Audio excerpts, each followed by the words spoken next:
Yes, there we are. We are back once again. How you doing, everybody? It seems like it's been forever. Not really, but it seems like it's been at least a week. Welcome back to the Blueprint for Prosperity. My name is Elliot Eddy, and I'm going to be taking you through a number of things over the next few weeks. Again, this on Thursdays is established for us to talk about things having to do with your business, having to do with creating a business, how you come up with ideas and concept, how to establish a business, how to run a business, how to expand, and how to grow your business. All things business, because now is a time where we really have to tighten up on our businesses. As we go forward, you see, in the tax code. So today we're talking about taxes.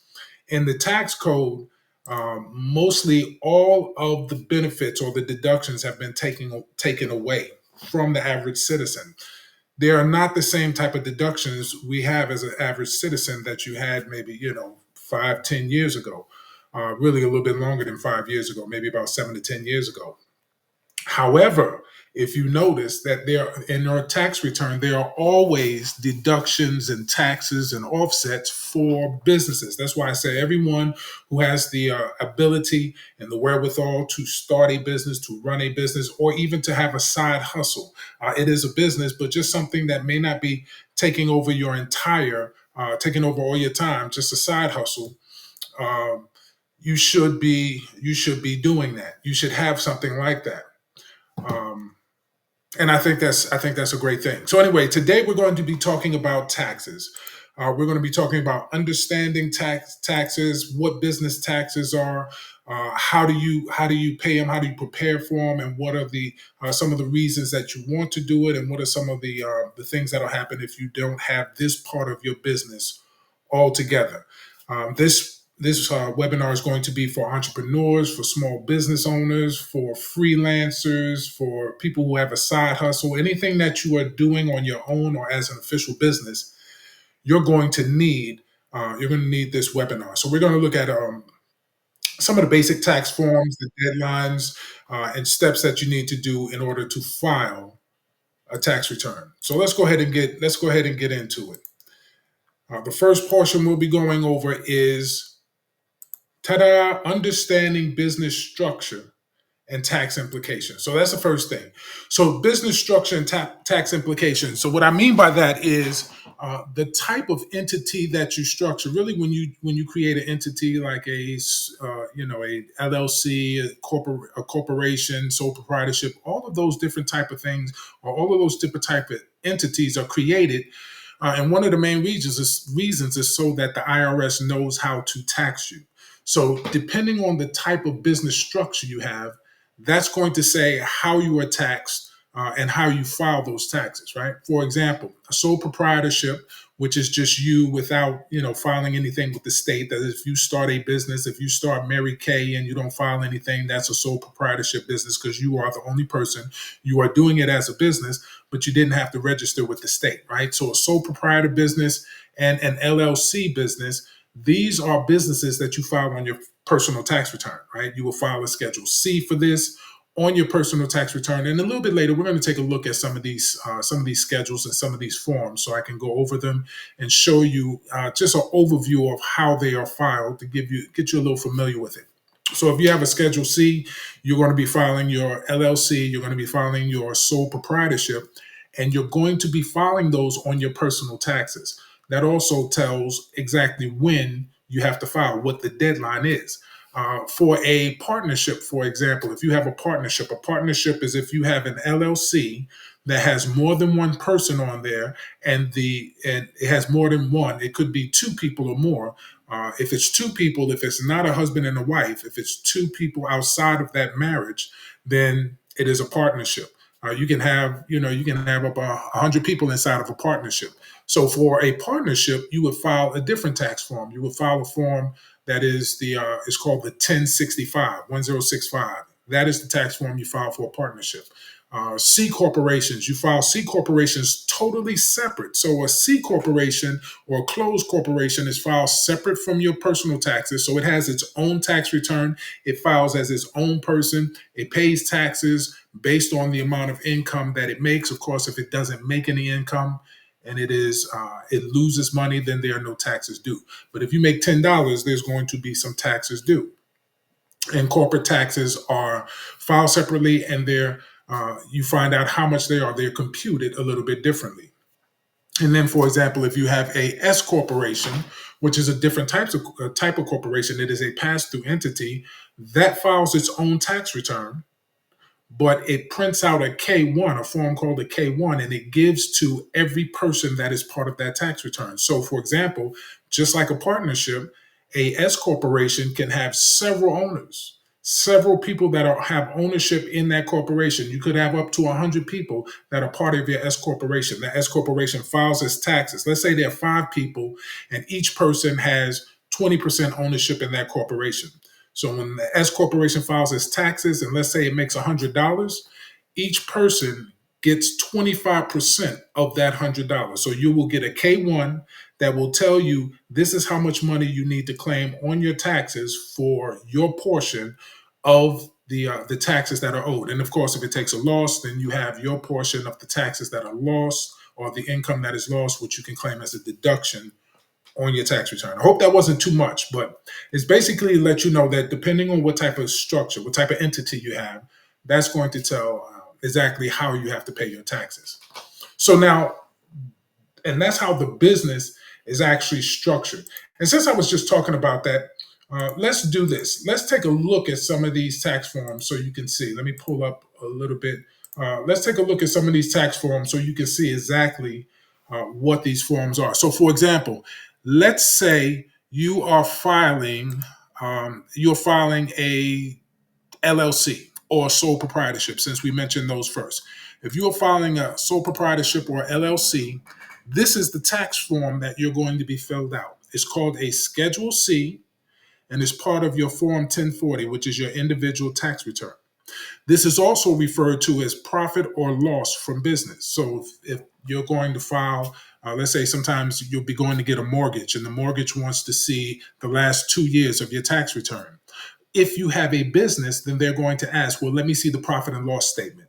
This is the form that they're talking about, right? The profit and loss statement. And you can see it's pretty basic to start off. You have the name of the proprietor or the name of the business, your business name, your address, all of that stuff is pretty easy to do. Then you have accounting method, cash accrual.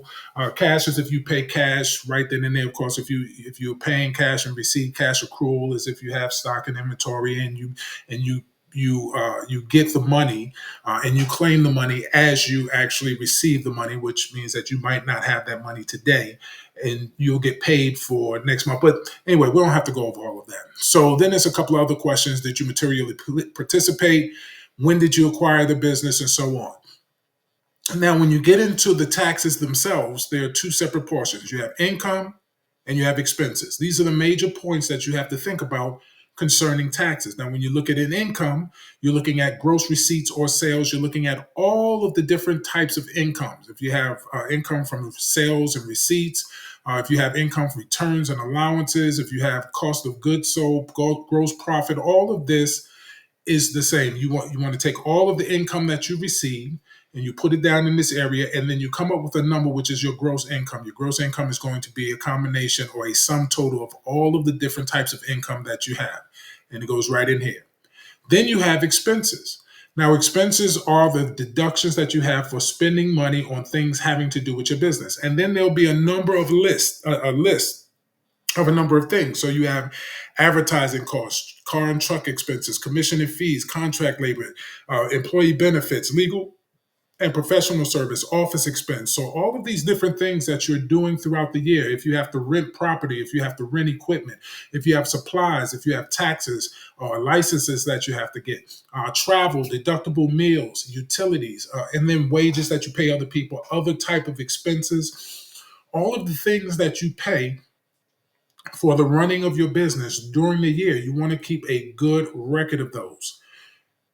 The ones that you leave off are deductions that you don't get to put on here, which means that's income that's going to be considered, which means you're going to have tax on that income. So you want to keep great records. I think one of the biggest keys to doing your business taxes is going to be keeping great records. If you have a system for keeping great records, you're going to find out that you're doing pretty well. Most companies don't fail because they don't know how to do what they do. For example, if you have a hair salon, you know how to do hair, right? If you have a tax preparation company, you know how to do taxes.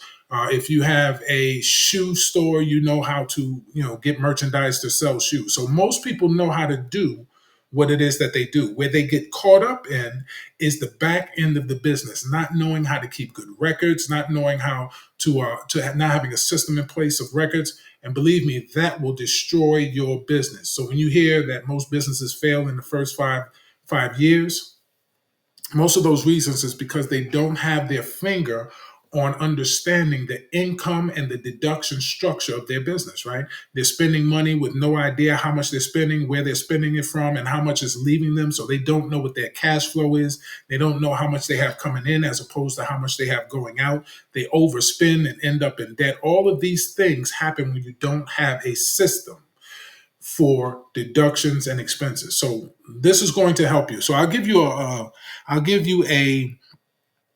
an idea of a system that you can put in place. Now, most people have, there's a lot of people who may have apps that they use. I have an app that I created that I use because I have a lot of truck drivers who not all of them are good at keeping and filing receipts. So I created an app, which is a picture-based app for them to use that I use for my clients. Some people use, QuickBooks, and they use that as a system for keeping up with their expenses.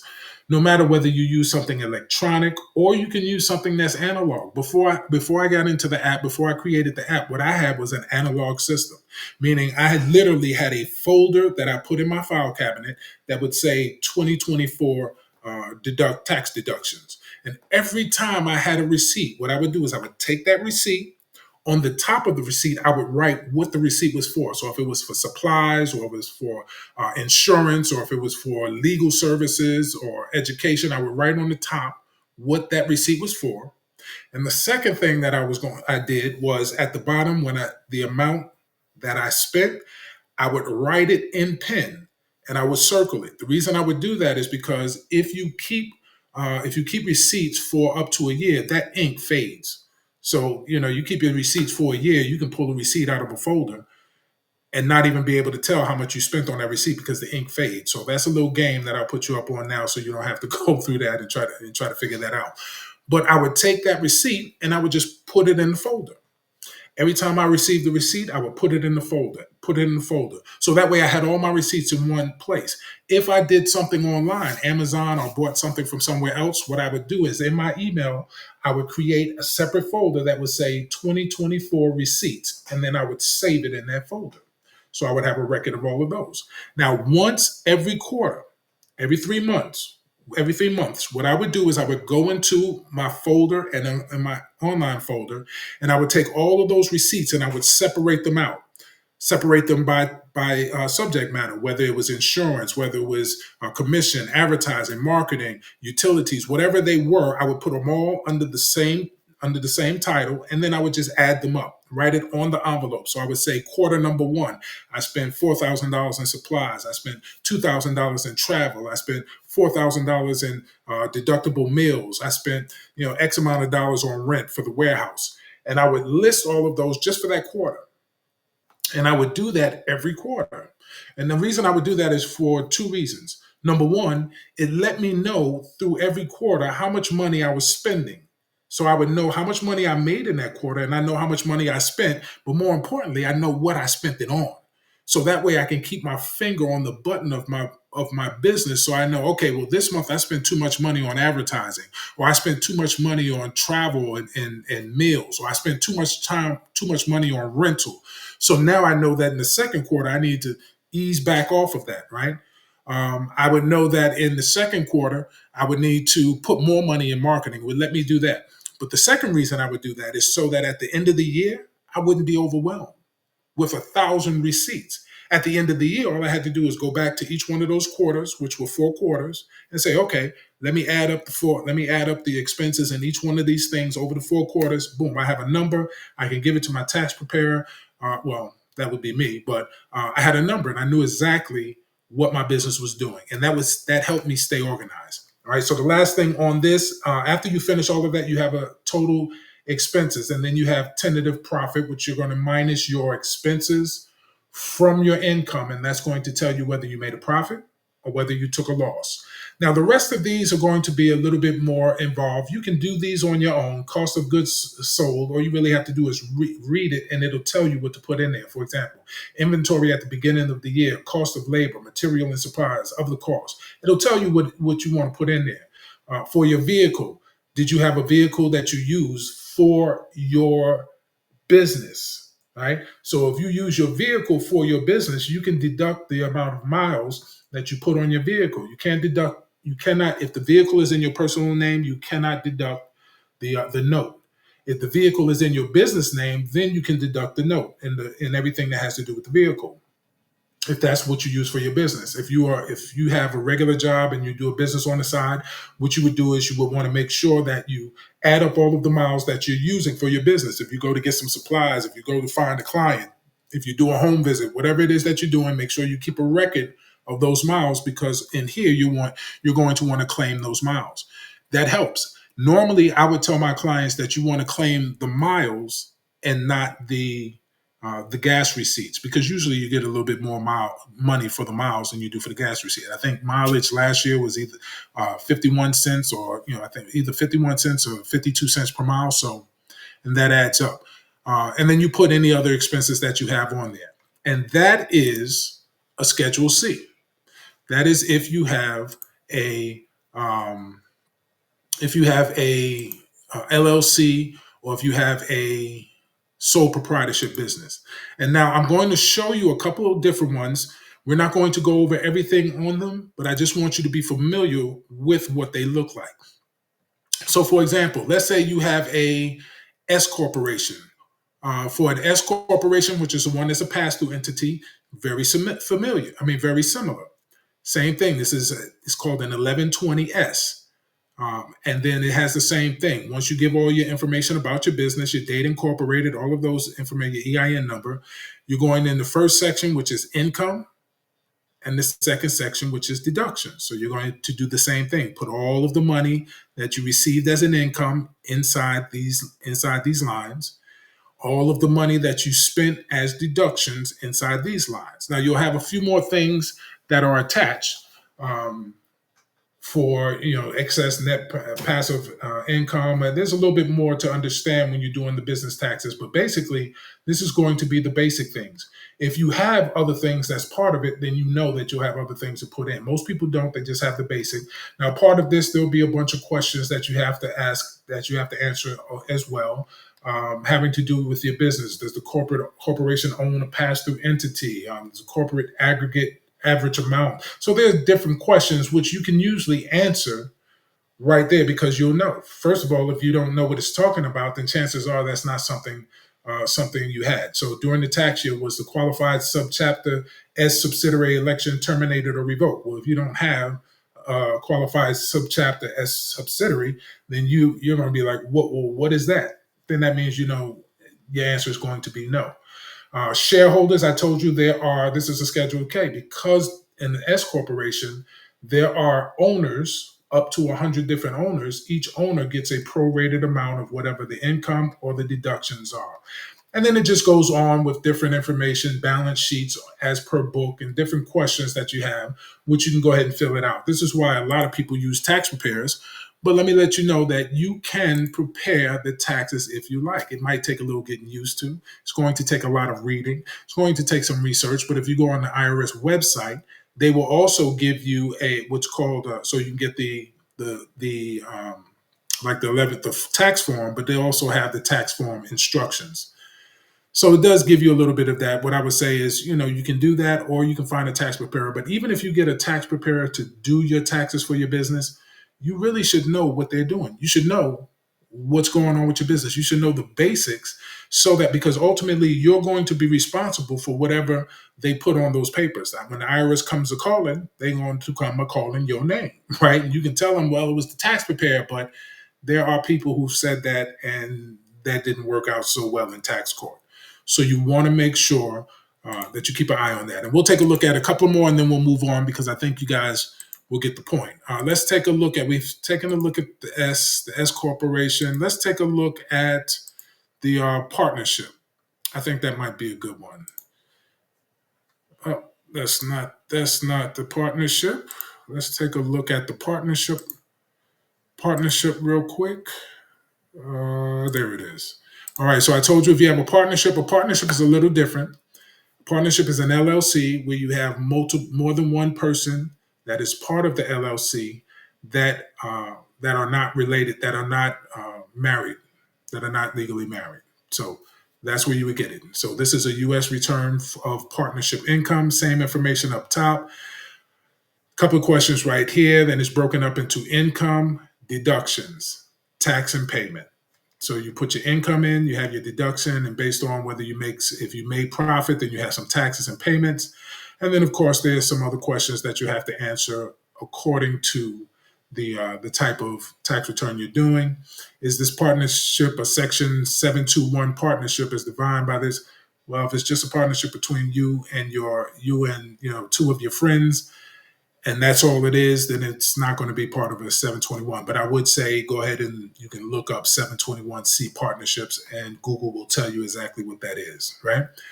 Schedule K3s, anytime where there are transfers between partnerships and this part. So they're basic questions that you'll just end up having to answer about your taxes, okay? So that gives you a good idea of what some of the regular forms are for taxes. Okay, so let's move on a little bit. Let's move those down and let's move on. All right, so step by step filing business term with tax. Real quick, you need an income. You need your income statements. You need your expense receipts or your deductions or your receipts from the expenses that you had. You may need your bank statements with you. If a company paid you by a 1099 or something, you will need that. If your business went on Amazon to sell and the Amazon they'll give you a 1099K, you will need that.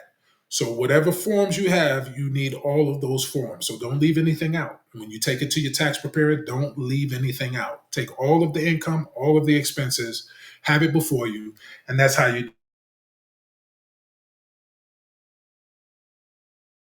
because that's going to help keep you out of trouble and it's going to help you uh, make sure that you're not paying more taxes than you need to. And remember, you pay taxes on your net income, not your gross. So you take your income that you made, you take your deductions, you minus your deductions from that, and whatever's left, that's your net income. So if it's a positive number, you've made a loss. You're not going to pay taxes if you've taken a loss on that portion. If you have other things, W-2s, you'll pay taxes on that perhaps. All right. So you identify business expenses and the deductions, office supplies, utilities, travel, everything. Remember, everything that you spend money, if you spend money and it's in the process of you doing business, keep the receipt. Write something on the receipt. When you talk to your tax preparer, even if you don't know if that's something you can deduct, it's better to have the receipt and say, hey, can I deduct this? This is how I obtained this expense. And they'll let you know. So make sure you have that and make sure you have a system that allows you to track your expenses and document them somehow. So whether you're taking pictures, whether you have a physical folder, whether you're using an app, stay consistent on doing that. Okay. So we already looked through that, and we looked through some of the tax forms, so we know exactly what we need to.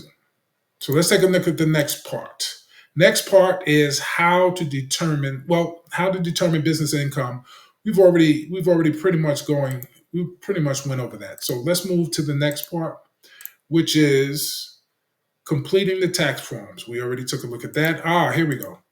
So let's take a look at filing deadlines. Now this is this is going to be important to know. The filing deadlines. If you don't file your business taxes on by the deadline, there's going to be a problem.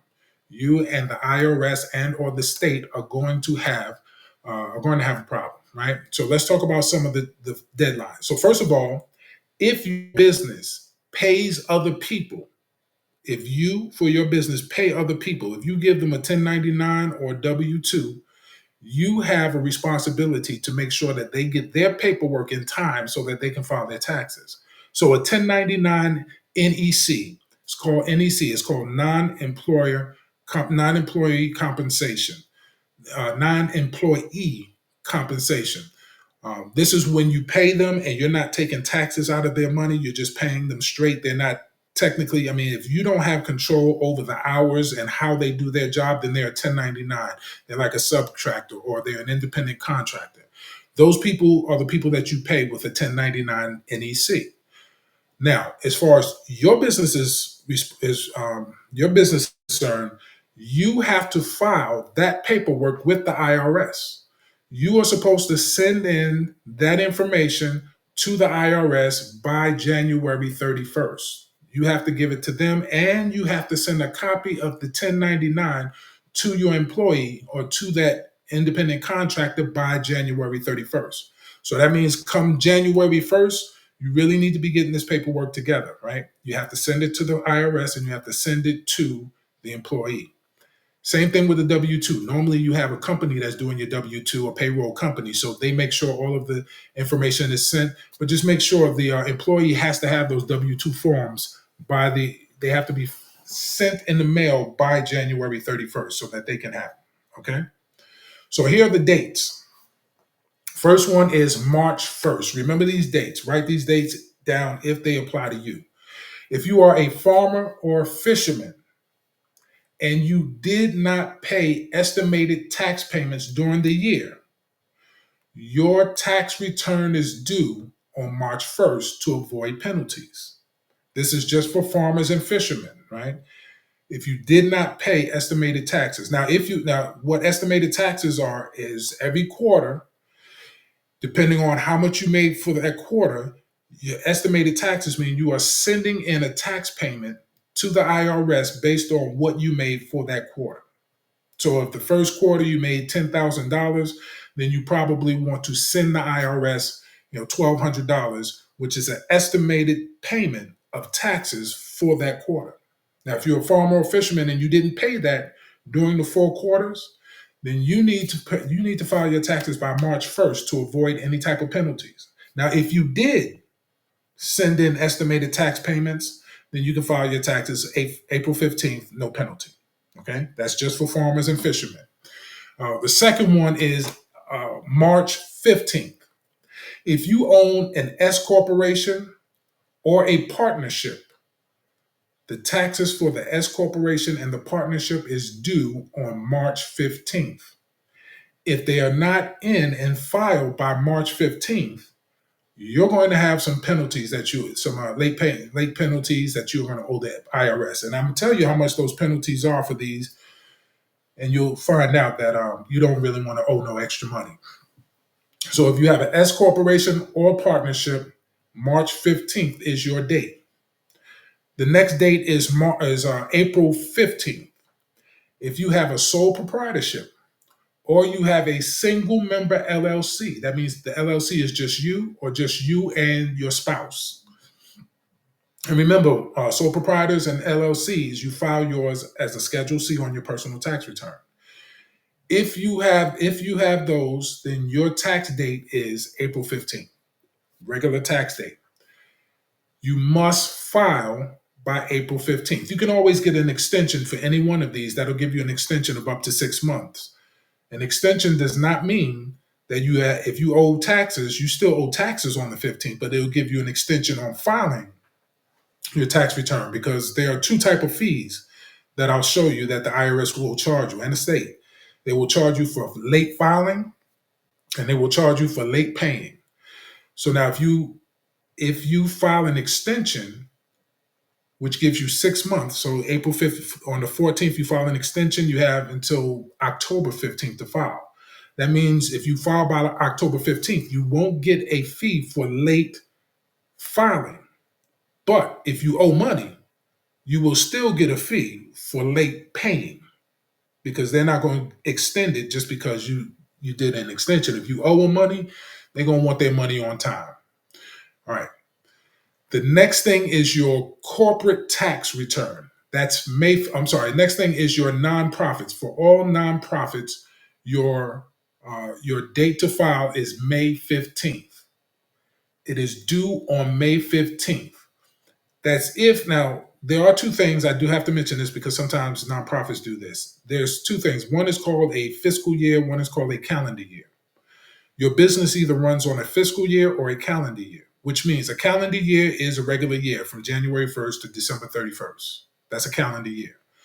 A fiscal year is when people start and end their businesses other than those dates. So sometimes you'll have like a fiscal year, like let's say schools budgets, I believe they usually end June 31st and they start July 1st. So for that, a fiscal year would be July 1st through June 30th. There are 30 days in June, right? I believe so.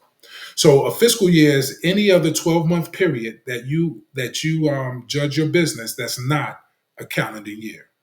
So a nonprofit and a corporation, your taxes are due on the 15th day of the fifth month after the conclusion of your fiscal year. So if it's not January 1st through December 31st. So that's why when you file your nonprofit taxes and you have a regular year from January 1st to December 31st, then it's due the 15th day of the fifth month after. That's why it's due on May 15th. That's the fifth month and the 15th day.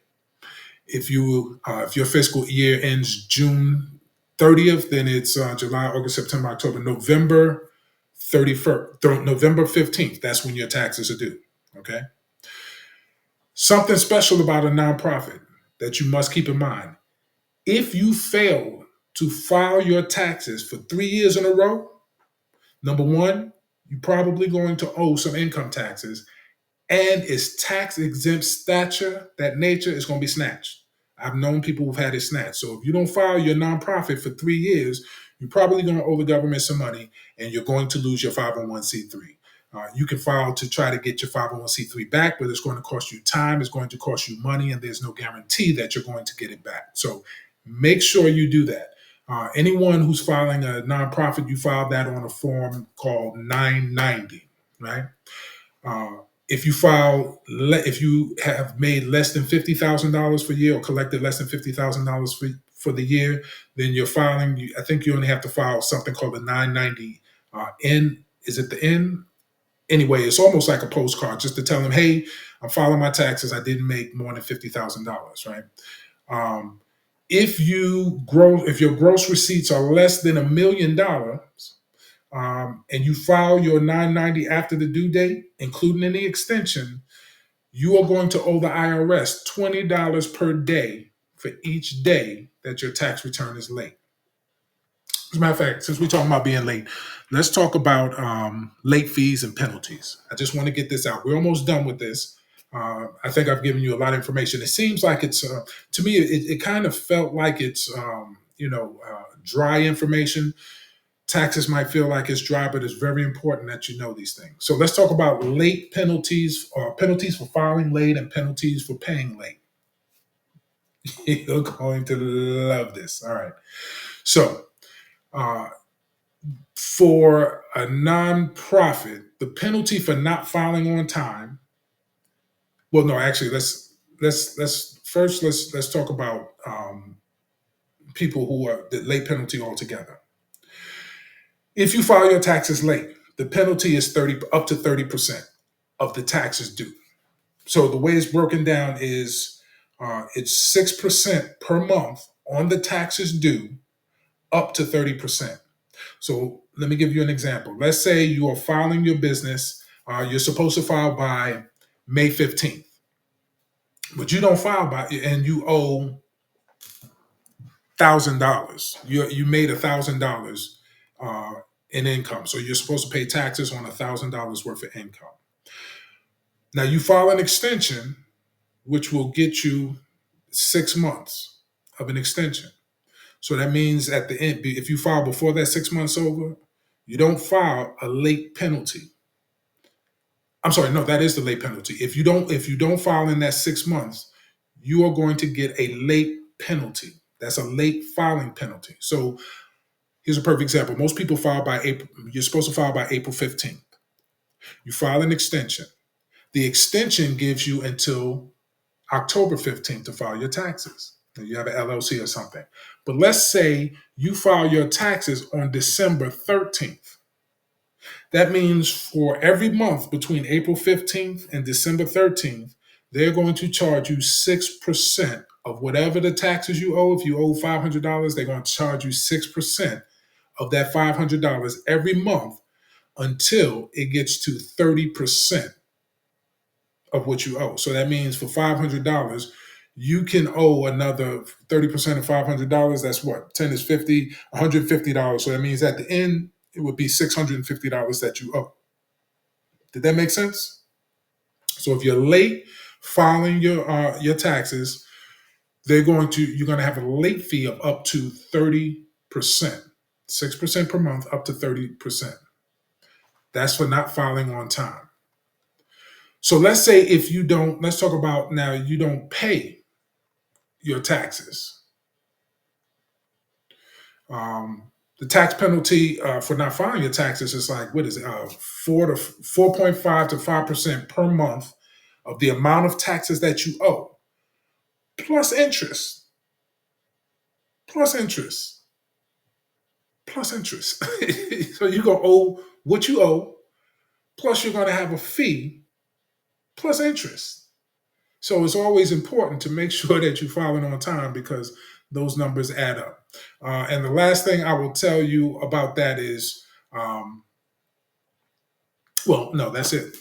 Make sure you pay your fee on time. So if you file an extension, make sure you file within that time, right? Because one day after, you're going to get some fees, 6%, at least minimum 6%, okay?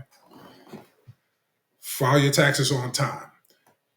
Here's another thing I'll tell you. Pay as you go so you don't owe, right? Pay as you go so you don't owe.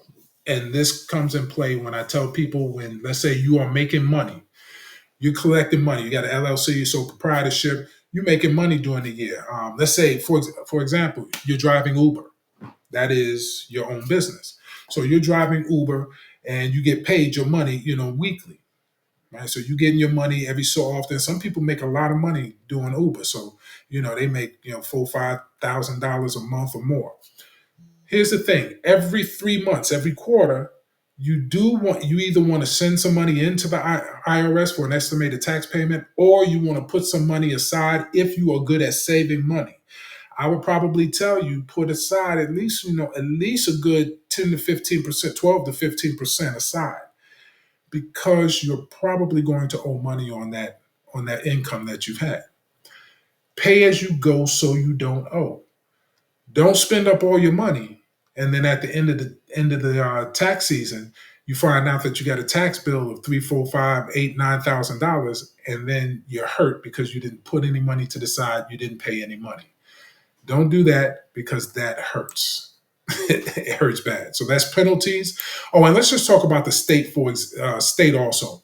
So now, every state may not be the same.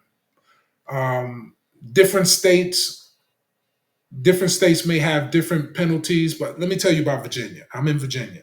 Virginia is gangster. Virginia is gangster. If you don't pay your state fees, they are going to charge you. I think that one, they're going to charge you up to 6% as well, up to 30%. Virginia they tax hard. So, when you put money aside for the IRS tax fees, please don't forget your state, because you're going to owe taxes two places, to the federal and to the state. You pay the federal, come up short with the state is going to come talking with you. I had a client that the state, they came and talked to them and they wanted them to start selling stuff to pay the state debt. So you really don't want to that was Virginia. So you really don't want to get caught out in that. Okay. All right. So let's talk about one last thing, and that is common mistakes. Common mistakes. Common mistakes in doing this is not keeping a good system for monitoring your expenses, not keeping a good system of understanding how much money you made as an income. Because remember, all of these people that are paying you income, they're filing it on their taxes, which means the IRS already knows that they paid you money. So it doesn't pay to try to act like there's a certain amount of money that you didn't get, or to eliminate or to exclude a certain amount of money. If you have paperwork, if somebody gave you paperwork, then that means the IRS received the same paperwork. Put it on your taxes. It's not worth it to try to hide that amount so that you can try to get a refund. Why? Because the IRS may not send you a letter the first year, the second year, or the third year, but eventually you'll get a letter saying, "Hey, you didn't claim this amount of money on your taxes. So now you owe us back this amount of money that we gave you, plus you owe us the taxes on this amount of money, plus you owe us penalties or for the amount of money that it took 4 years for us to collect, and you owe us interest for the amount of money that it took us 4 years to collect." So really, it's not worth it. It's not worth it to try to. It's not worth it to try to keep that money for yourself. All right. I'm going to give you a little bit of information. So now I told you I am the owner of Superior Tax. I've been in Superior Tax has been in business since 2008. This is 2024, so we've been doing tax. I've been doing taxes for 16 years. If you have any questions, here is my email address. You are welcome to email me and ask me about your tax questions. If you're looking to get your taxes done, email me. We can talk about it. We can do it in person, and I have some online or some apps and all that other stuff, so we can get your taxes done. If you have some previous years or the IRS has sent you some notices and you want to talk about it to try to get yourself straight, by all means, send me an email and I'll get right back to you. Now, also what I've done is I've put a link underneath here. I told you guys that what I was going to do is I was going to give you a free checklist for your business taxes. This checklist lists every single thing that you need to know, everything that you need to get together to do your business taxes. This one is free, and this is going to help you organize, especially if this is your first year or you're really trying to get into it. It checks off, do you have your income statements? Do you have your deductions? Do you have this? Do you have that? Have you prepared this? It tells you all the things you need in order to do a complete, well done tax return that's going to get you or put you in the best position when it's time to file your business tax, no matter what type of tax it is. In order to get that download, I have a membership website. This is also the website where you'll find a bunch of classes, you'll find a bunch of downloads. I have a bunch of free books. I have a bunch of information on this membership course. It's my membership website. I've been creating it for the last little bit of time, and I've put a lot of free material up in there.